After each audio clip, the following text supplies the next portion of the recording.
Hello, welcome to Furious Driving, and this is not the video I was planning on making today. This has been something of a disaster, and it's gone from an extremely exciting going up to Millbrook to drive around the banked circuit in a convoy of Tomcats to an Apollo 13 style trying to limp home and get back without any additional damage to the machinery and all being alive in the 200 VI. Let me enlighten you. But first of all, I'm going to pull over and let the car cool down again.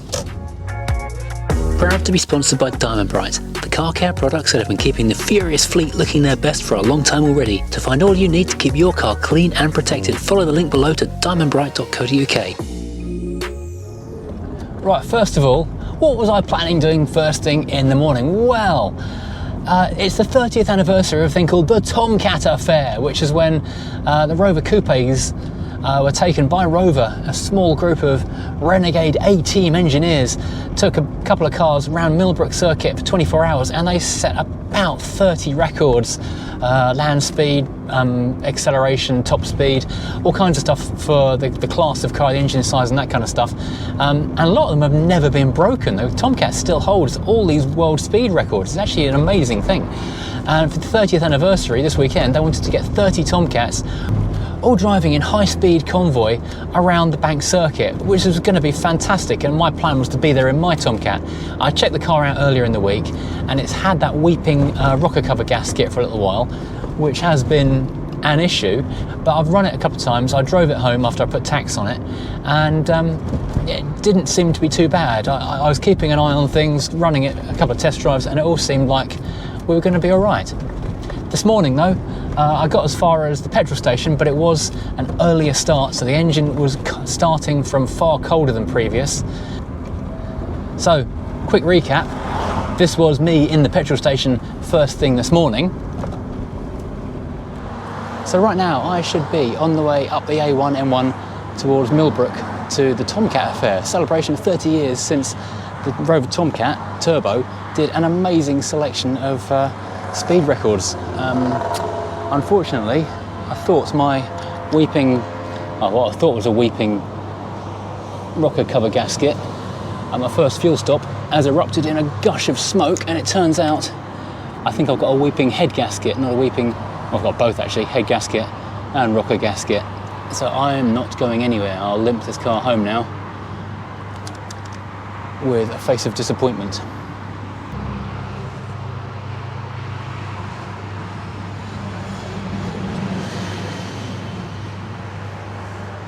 And then recap number 2, this is me a few minutes ago, just off the A24, off the M25. So today is going swimmingly. After the oil event with the Tomcat, I took that home and went out with the VI. Spoke to the guys at the Tomcat Club. They said, come down anyway, take photos, put the GoPros in the Tomcats on track. And I shot my hand in the door then. Yeah, we'll still get some video and you'll get some content, we'll get photos. Anyway, I'm just on the M25, just off the M25. I was just approaching the Cobham exit and I noticed that the temperature gauge was absolutely pegged to the ceiling. I don't want to stop on the hard shoulder because it's, you know, the most dangerous thing in the world you can do. I was only about a mile from the exit, so I whacked the heater on full. I got really slow in the slow lane and I'm about to lift the bonnet to see what the situation is. We have got no coolant.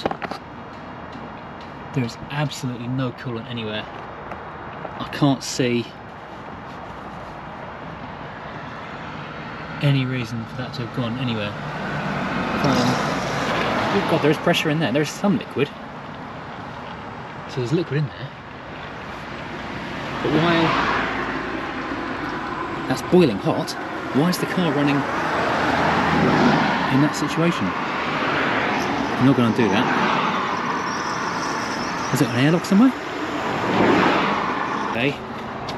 Well, I guess I'm phoning the AA again. Today's been fun so far. Well, now the temperature has dropped down to like a normal level. Let's just fire it up quickly. Tilt mode. The temperature is holding at a regular place. I think what I'm going to do is limp it to a Halfords if I can find one. And that brings us up to date. looking on my phone, there is a Halfords less than 3 miles from where I was broken down. Water gushed back into the expansion tank when I undid the cap, so I think there is some coolant in there. It's not overheating immediately, and the fact that the needle is registering suggests that there is also coolant, because if there's no coolant, I don't think the meter would work. So I'm just driving sporadically to that Halfords, and then we'll see how we go. I'm not letting it go over 3/4 on the gauge though. It's just creeping up there again now, so once again I'll be stopping and letting it cool down in just a moment. I'm going to know every lay-by in South East England by the end of this day. At least I know the fan works, because every time I'm stopping I'm hearing the fan cut in and do its business. Currently sat at traffic lights with the engine turned off, because any opportunity to let the car cool down again, I'm taking it. So far so good though. Fingers crossed, touching wood, nothing's broken.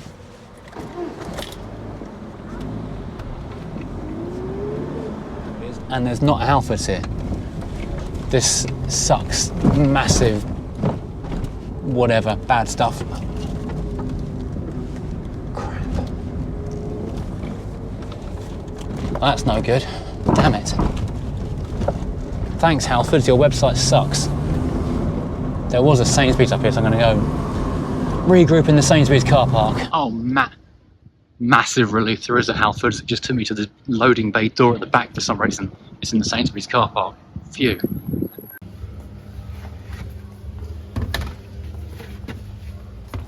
Right, so I thought this is only £16, but she seems to have charged me 30 quid for it.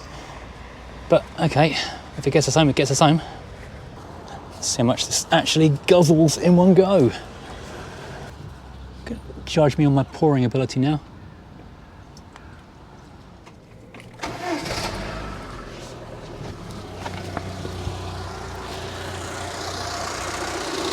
So that, you probably can't see that because the camera's at a funny angle, is about 2 litres it's used somehow. It doesn't seem to be drinking any more either. Oh, it is a bit, it's sucking some down. This does have a new cap as well, so it's not coming out here. It must be coming out of somewhere else. I know it had a little tiny leak underneath the water pump, but I didn't think it was coming out at that kind of rate. The only shiny puddles I can see under here is where I dropped a little tiny bit when I was actually filling it, so... Ow! Oops. I can only assume that where my wife's been using it during the last couple of weeks, it's used some to the water pump. That can't be right. Temperature gauge is holding steady though. Oh God, I was wondering why I was so hot in here sitting with the engine on, whereas I left the heater on full still. Now how do we get out of this car park? You got me out of this, you get me out of here. That's constructive criticism. So yeah, my plan now is basically to limp the car home, Apollo 13 style. That was the wrong way I just went. I do have an unerring ability to not find an exit in a car park. It's quite a talent.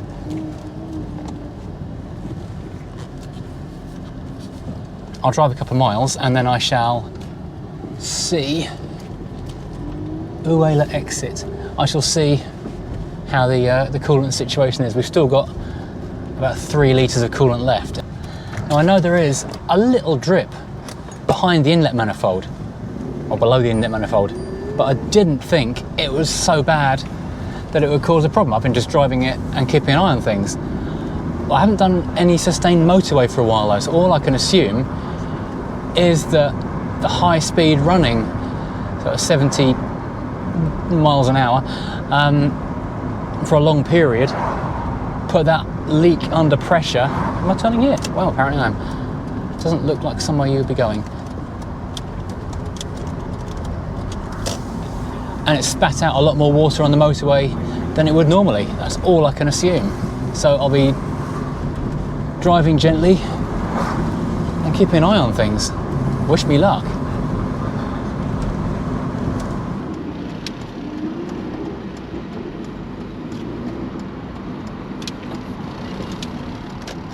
Right, heading towards the motorway. Before we get on the motorway, I will. 7 miles. Turn right on the right. Thank you.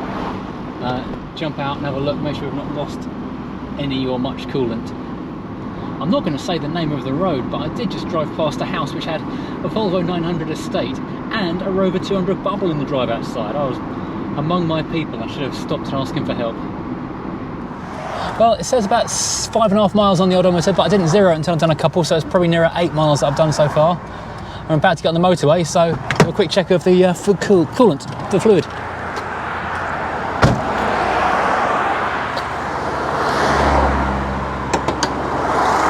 So glad I put those struts on there. We have lost some, but I was expecting to use a little bit. I'll top that up to bring it back up to maximum again. Right, that's all brimmed again. Next stop is the motorway, only about 30-ish miles, 35 miles from home, so hopefully running slow on the motorway. Ow, my knee, God. Other issue is that when I was running between the cars getting things sorted out, I absolutely wellied my knee. Ouch. I absolutely wellied my knee into something and it hurts like hell now. I can barely walk. I don't know what the heck I did to it. Right, I'll drive as far as the first motorway services or exit and then see how we're looking. Okay, well, pulling now into Clackett Lane services, so we've made a good chunk of the journey. I've still got the needle just registering slightly underneath halfway, which is good because it's not overheating, and also if it had dumped all of its coolant, then I wouldn't be registering anything. So I think we're on to a winner chicken dinner. Everything's still coming up Millhouse as we stand. Just going to pull into the motorway petrol services. Oh, excuse me. I'm going to pull into the petrol station and have a little look at the coolant system situation. Where's fuel? Just fuel? No, it's parking. Oh, fuel's up here. Yeah. This is quite confusing because fuel is the last thing you hit and you think you've gone past it and you're about to get back on the motorway, but you're not. It's okay. I don't want HGV fuel. I just want to stop safely.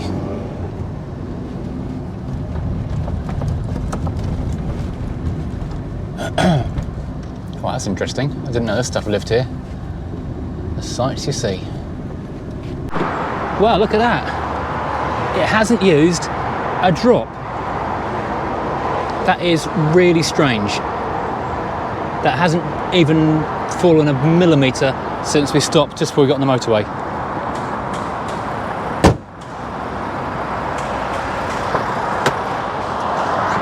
That is, ouch, oh my knee, both mysterious and annoying. Good in a way because it means the car doesn't have a problem, we can carry on our journey happily. Annoying though because I've basically ditched a day out which is basically unrepeatable for a problem which is no longer there. Oh, my knee, blimey. Merge onto the M25.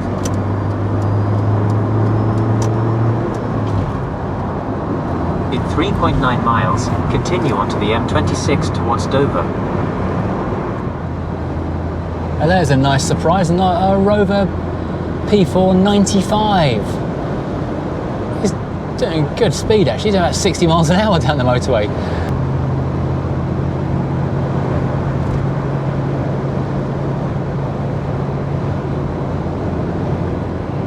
Well, this will be my last check stop before home, hopefully. There's a big lay-by office roundabout I can pull in and have a quick final check. Make sure we're still okay to keep on going on. Well, we made it home safe and sound in the end. Missed out on our rather exciting day out. I've seen some photos on Facebook and it looks like a really, really good event. The record-breaking car is there.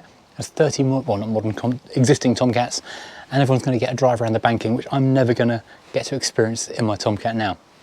So I am really, really gutted.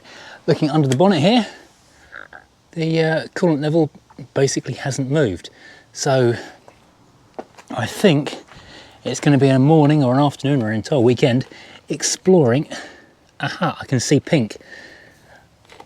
You probably can't see it down here, but just down there.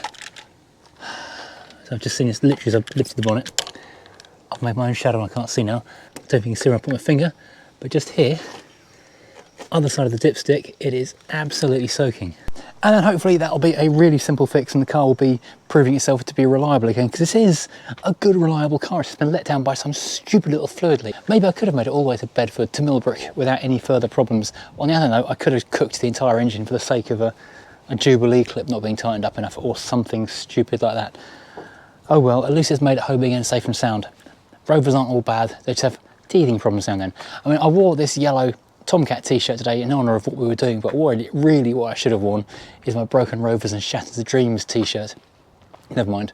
Anyway, incidentally, both of those t-shirts, these t-shirts and this hat, are available on furiousdriving.co.uk shop. Just thought I'd throw that out there. Never mind, right, okay, home safe and sound. More jobs to do. There are always more jobs to do. Broken Rovers, Shattered Dreams, jobs to do.